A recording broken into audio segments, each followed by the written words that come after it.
Jay, talk about trying to find ways to win when you're not shooting well, shot below 30% tonight. What was it that was able to pull out the win?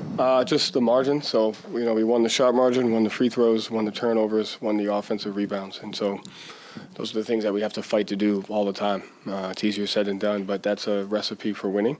And we have to fight to, to be able to, you're not going to dominate all of them like that, but those are the things that we got to try to do. And I thought the effort to the offensive rebounding is what really, made some winning plays for us. I thought Al had a rebound at the end of the game. It was like 103-94. That was tremendous. And I thought his play was phenomenal. And we're really lucky to have Al. Well, that was going to be my second question. Al Horford, seemed to be kind of like dominating the margins there. He was huge. Sam Hauser as well, it seemed like. But Al, setting an example, especially being oldest guy on the team. Yeah, I mean, that's, he sets the example every day. And sometimes guys like him can go underappreciated, but we have to be able to, show the way that guy wants to win. And that, it was funny, me and Jaylen were standing at the scores table when he went and got that, and we both just looked at each other. It was like, how lucky were you to have this guy? And, but the mindset, he set the mindset, and that's something that we've been a little inconsistent with is our mindset. I would say, our overall, our guys want to be great. They want to win. Our mindset has been a little inconsistent, but tonight it felt like we had it back, and we just got to fight for that. Joe, if the offensive rebounding in particular, that was one of your best nights of the year on that front. You mentioned, the effort mindset there, but how much of it is that just simple as it's hard to do that time and time again? You guys kind of faded the last few games on that front. So what was the difference there, do you feel like? I mean, I think it's just you try, especially in the first 25 games, to get great at a bunch of things, and you emphasize them. And so, you go as you go through the season, this is important for this stretch of games. This is important. What can you hang on to throughout the entire year? And so, I thought maybe as a staff we didn't emphasize them enough. And so today that was one of the big keys for us was, can we get back to our corner crashing, and our guys did a great job executing. Joe went to Nemeas, Delano to start. What were you looking for from those guys, and what do you felt like they gave you tonight shorthanded? Really just looking for opportunity and, giving those guys a fair chance at what, a chance to play and a chance to execute. And I thought Delano's defensive instincts and his defense was really good, and I thought he made some good plays in the seam. He's got really good feel for the game. And I thought Queta just did a good job, in his rim protection.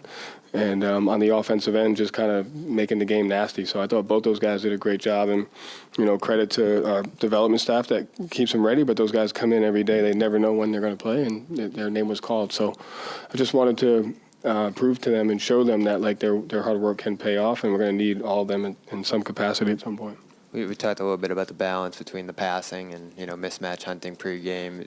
24 assists. How do you weigh that number when you come out of a game, the assist ratio you guys have? Because it's been relatively low throughout the year. Obviously, you're attacking mismatches, but is that something that does need to get a little higher? I think what needs to get high, when we play faster, our assists naturally go up. And so I think an issue of it is when we play slower, we tend to, attack the matchup, but it's off of one screen or one action. Tonight, our pace and our spacing, what we talked about pregame, was much better. So you're naturally going to get more assist opportunities when you play faster and you get the kick aheads and the kick across and the kick outs. And so, I think the main way those go up is if we play faster, get to our spacing, make the right play. Our guys did a good job of that tonight. Joe, obviously you don't want to be missing players early in the year at all, but in the course of a long season, can it help team building when you're missing a couple of key pieces? That's part of the reason why we started Delano, and you give Queta. It's we've been playing 8 for the majority of the season, but you have to find moments to give guys opportunities to see what you can develop and to give guys chances. And so that was the start for. It's a perfect opportunity to do it when you have guys out. Like you said, you don't want to do it. But when you do, you can develop, and so hopefully they'll get more opportunity.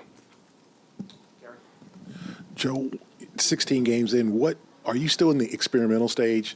And I know you want to win every game, but do you kind of have to sacrifice maybe not winning, but just success for giving opportunities or seeing the lineups you have? Do you still have to kind of play with that at this point? No, that's something I'm much more comfortable doing this year. Is that you obviously, like you said, you want to win every game, but you have to kind of think with the end in mind. And so whether it's you leave a lineup out there a little bit longer, whether it's you keep a coverage going a little bit longer because you want to see it and you want to work at it and you want to see if that works. Sometimes it's changing multiple coverages to get that. So, yeah, I mean, I'm much more comfortable with that. Our guys are much more open-minded to that. And so I do think you have to find that balance of doing both of those things. And it may cost you a 6-0 run, an 8-0 run. You know, I don't want it. I won't let it cost us a game. But, yeah, I'm living in that comfort space there, and our guys are doing a good job of being open-minded to it. Final question, John. You guys seem to have a little bit of trouble defending the three-point line. They were getting a lot of open looks, especially in that third quarter run that they made. Was there something different today that allowed them to kind of get those open looks?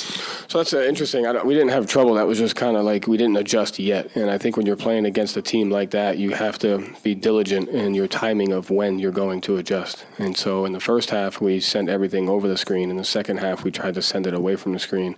And we weren't doing what we were supposed to be doing on sending it away from the screen. And so the first adjustment is to do the second adjustment right and not just skip the adjustment. And so we weren't great in doing what the second adjustment was, which is something that we're going to have to go to against certain teams.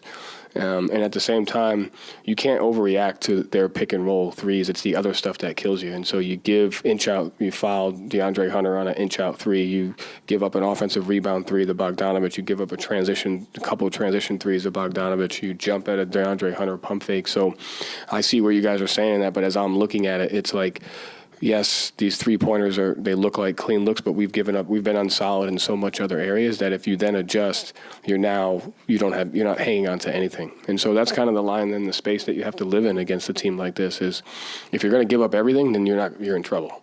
And we did a great job of tightening up some of that, and then we went to our switching. We did a good job guarding them.